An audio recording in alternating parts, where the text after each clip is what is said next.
it does take us to our talk of the tape. What is next for stocks? Let's ask Joe Terranova of Virtus and a CNBC contributor. Ayako Yoshioka of Wealth Enhancement Groups. Great to see you both. Aya, you first. So here we are. Now what? Yeah, it's a great backdrop. You know, we've had a nice rise in markets. Equity markets have been calmed down by the inflation print from yesterday. And so I think it's a good backdrop for stocks. Joe, what do we do here? We top out? Do we keep going?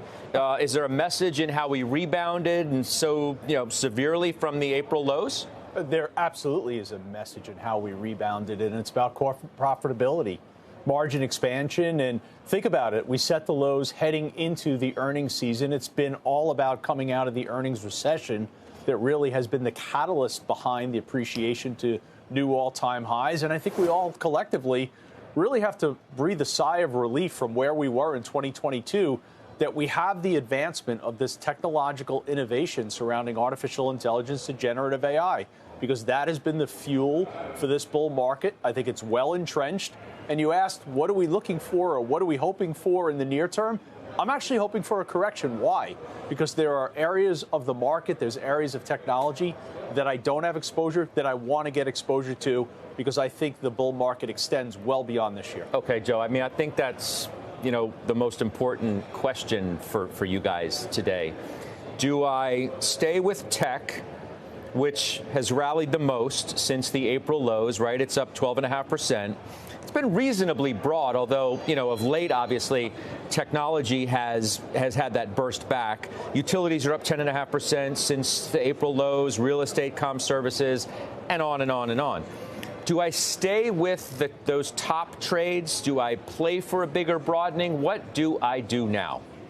I don't think that you could move away from technology, Scott, in particular as we head into NVIDIA earnings.